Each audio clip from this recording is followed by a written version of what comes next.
নমস্কাৰ আশা কৰো সকলো ভালে আছে মই শাশ্বতী পুনৰ এটা নতুন ভিডিঅলৈ আপোনালোকৰ মাজলৈ আহিলো আজি মোৰ সিৰিজটোৰ আন এটা খণ্ড যেটো আনসাং হিৰোজ নহয় যেটো মই লাষ্ট উইকত মই ষ্টাৰ্ট কৰিছিলো দ্য ৱণ্ডাৰল্যান্ড বুলি আজি তাৰ দ্বিতীয়টো খণ্ডলৈ মই আগবাঢ়িছো আৰু সেই দ্বিতীয় খণ্ডটো আজিৰ যেটো খণ্ড হেতু হৈছে এটা হেৰিটেজ সাইটলৈ আৰু অসমৰ হেৰিটেজ সাইট বুলি ক'লে আমাৰ মনলৈ যেটো প্ৰথম নাম মনলৈ আহে আৰু গিনিজ বুক অফ ৱৰ্ল্ড ৰেকৰ্ডত যাৰ নাম খুদিত হৈছে হয় আপোনালোকে গমে পাইছে পৃথিৱীৰ বৃহৎ যেটো নদীদ্বীপ মাজুলী আজি মই মাজুলীৰ বিষয়ে এই খণ্ডটোত লৈ আহিছো মহাপুৰুষ শ্ৰীমন্ত শংকৰদেৱ আৰু মাধৱদেৱৰ মিলনভূমি মাজুলীৰ উত্তৰ পাৰে আছে ব্ৰহ্মপুত্ৰ সুঁতি খেৰকুটিয়াৰ লগতে সোৱণশিৰি নদী লখিমপুৰ আৰু ধেমাজি দক্ষিণে ব্ৰহ্মপুত্ৰ নদী আৰু যোৰহাট পূবে শিৱসাগৰ আৰু পশ্চিমে গোলাঘাট মাজুলীয়ে নদীদ্বীপৰ আকাৰ লোৱাৰ আগতেই দিহিং আৰু ব্ৰহ্মপুত্ৰৰ মাজৰ ঠাইখণ্ডক মজালি বা মাজালি বোলা হৈছিল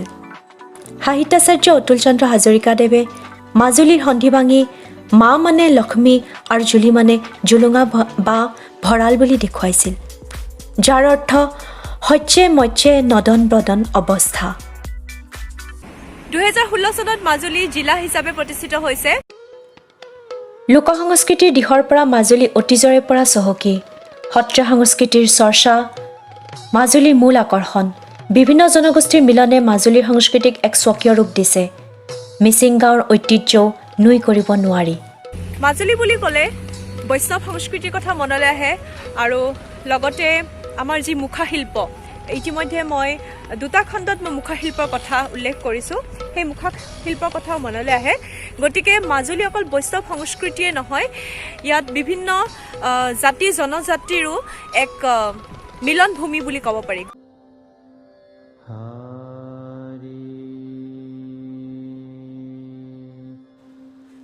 সত্ৰীয়া সংস্কৃতিৰ পীঠকেন্দ্ৰ মাজুলীত বহুকেইখন সত্ৰ আছে শ্ৰী শ্ৰী দক্ষিণপাট সত্ৰ আউনীআটী সত্ৰ উত্তৰ কমলাবাৰী সত্ৰ চামগুৰি সত্ৰ গড়মূৰ সত্ৰ ইত্যাদিকে ধৰি আৰু বহুকেইখন সত্ৰ আছে মাজুলীৰ ৰাস মহোৎসৱো অন্য এক আকৰ্ষণ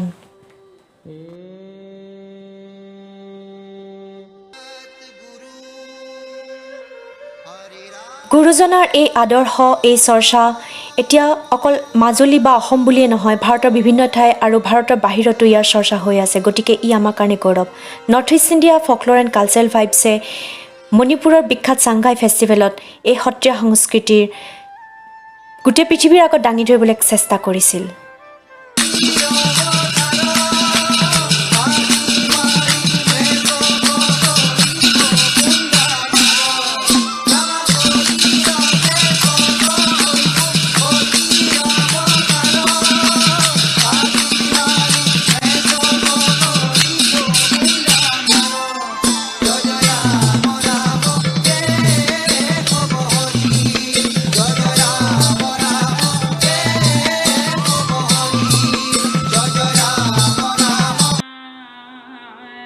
সত্ৰীয়া নৃত্যৰ লগতে বৰগীতৰ চৰ্চা আৰু প্ৰশিক্ষণেও এই সত্ৰীয়া সংস্কৃতিটো জীয়াই ৰখাত অভূতপূৰ্ব অৰিহণা যোগাইছে কৃষ্ণ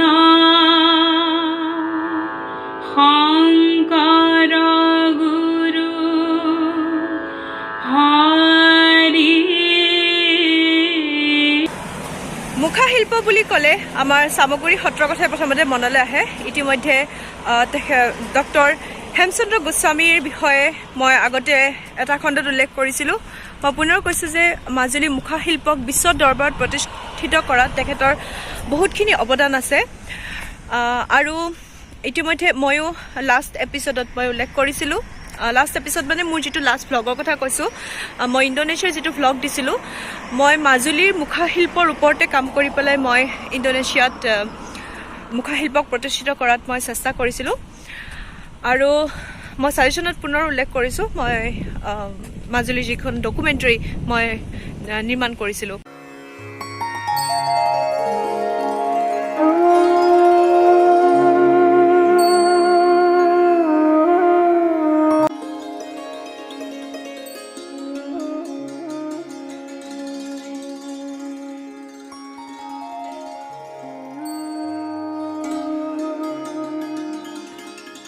চামগুৰি সত্ৰত গুৰুজনাৰ দিনৰে পৰা এই চৰ্চা হৈ আহিছে ডক্টৰ হেমচন্দ্ৰ গোস্বামীয়ে মুখাশিল্পক বিশ্ব দৰবাৰত প্ৰতিষ্ঠিত কৰাত যৎপৰোনাস্তি চেষ্টা কৰি আহিছে। তেখেতৰ লগতে খগেন গোস্বামী, কৃষ্ণ গোস্বামী, দিব্যজ্যোতি গোস্বামী, অনন্ত দাস এই সকলোৰে নাম উল্লেখযোগ্য। সকলোৰে প্ৰচেষ্টাত মুখাশিল্পই ৰিপাব্লিক ডেৰ পেৰেডত দ্বিতীয় স্থান লাভ কৰিবলৈ সক্ষম হৈছিল। ডক্টৰ গোস্বামীয়ে 2000 চনত মুখা ভাওনাৰ ধাৰণাটো আৰম্ভ কৰিছিল আৰু বিগত বছৰত ই বহু প্ৰশংসা বুটলিবলৈ সক্ষম হৈছে।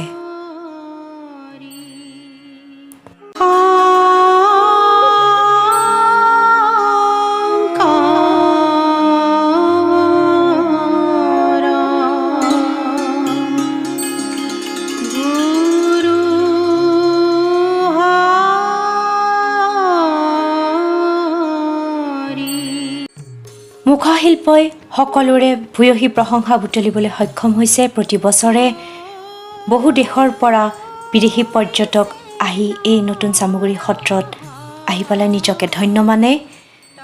যোৱা কুম্ভমেলাতো মুখা ভাওনাৰ প্ৰদৰ্শন মন কৰিব লগা আছিলে, সকলোৰে ভূয়সী প্ৰশংসা লাভ কৰিছিলে। ইতিমধ্যে ডক্টৰ হেমচন্দ্ৰ গোস্বামীয়ে বহুকেইখন কৰ্মশালাত এই মুখাশিল্প প্ৰশিক্ষণ দি আহিছে। মই নিজেও ইণ্ডোনেছিয়াত মুখাৰ ওপৰত নিজৰ প্ৰেজেণ্টেশ্যন ৰাখি গৌৰৱবোধ কৰিছিলোঁ। DY 365ৰ সাংবাদিক ধীৰাজ হাজৰিকা দাই এই বিষয়ে চমুকৈ প্ৰচাৰো আগবঢ়াইছিল।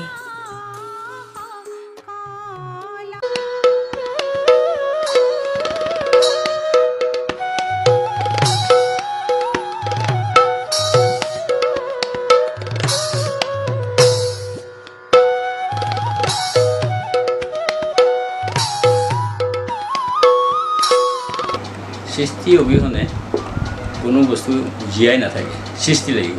আৰু সৃষ্টিয়ে হ'ল বস্তুটোক আগুৱাই নিয়া এটা পথ, সদায় এটাত নাথাকে। গতিকে পৰম্পৰা আছে মুখা পিন্ধে, পৰম্পৰা আছে মুখা বনোৱা শৈলীটো, আৰু তাৰ লগত কিন্তু আমাৰ যিটো সৃষ্টিকামী মন, সেই মনটোক ব্যৱহাৰ কৰাটো আমি বেছি গুৰুত্ব বুলি ভাবোঁ। গতিকে সেইটো হ'ল মুখাৰ কথা। আৰু তুমি মুখাক লৈ ভাল পোৱা, আৰু তুমি কিবা লিখিব বিচাৰিছা আৰু ভাবিছা, গতিকে এই কথাখিনি যদি আমি কৈছোঁ আৰু তাৰ মাজত হয়তো কিছু কথা এটা স্থান পাবলৈও আছে। গতিকে এইটো হ'ল আমাৰ কলাৰ লগত জড়িত হৈ বা কলাৰ লগত সোমাই পৰি মনে ভবা কথাখিনি তোমাক কৰোঁ। আৰু গতিকে তোমালোক উঠি আহিছা, আৰু তোমালোকৰ এতিয়া যথেষ্ট বয়স আছে, আশা কৰিম আমি। মাজুলী, তুমি সঁচাই অনন্য, শিল্প সংস্কৃতিৰ ভঁৰাল।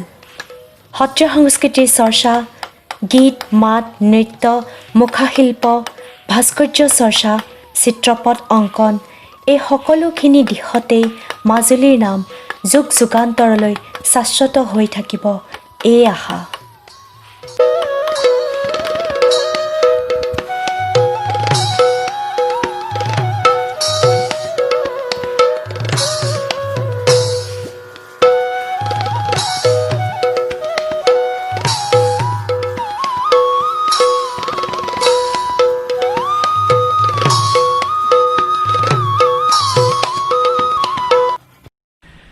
আশা কৰোঁ আপোনালোকে আজিৰ ভিডিঅ'টো চাই ভাল পালে। মই মাজুলীলৈ যেতিয়া গৈছিলোঁ, মই মুখা ওপৰত অধ্যয়ন কৰিছিলোঁ, ইতিমধ্যে মই কৈছিলোঁৱেই। আৰু বৈষ্ণৱ সংস্কৃতিৰ ওপৰত মই যিখিনি অধ্যয়ন কৰি পেলাই যিখিনি পাইছোঁ, সেইখিনিয়ে আপোনালোকক আজিৰ এই ভিডিঅ'টোৰ জৰিয়তে আগবঢ়াবলৈ চেষ্টা কৰিলোঁ।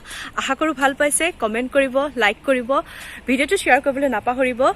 আৰু যদি ছাবস্ক্ৰাইব কৰা নাই, কাইণ্ডলি ছাবস্ক্ৰাইব কৰিব। আৰু পুনৰ নতুন এটা ভিডিঅ' লৈ মই আপোনালোকৰ মাজলৈ আহিম। আৰু মই যিমানখিনি পাৰোঁ অসমৰ যিমানখিনি আমাৰ পৰিচিত ঠাই আছে বা যিমানখিনি ধৰক হেৰিটেজ ছাইট আছে বা যিখিনি মই কৈছিলোঁ মনুমেণ্ট ইত্যাদিৰে ভৰি আছে, বুৰঞ্জীমূলক ঠাই বা আমাৰ যিখিনি জানিবৰ কাৰণে অতি জৰুৰী, গতিকে তেনেকুৱা ধৰণৰ ভিডিঅ' লৈ পেলাই তেনেকুৱা ধৰণৰ খণ্ডলৈ মই পুনৰ আহি আছোঁ। গতিকে চাই থাকিব ট্ৰেভেল উইথ শাশ্বতী দি। নমস্কাৰ, ভালদৰে থাকিব। জয় আই অসম।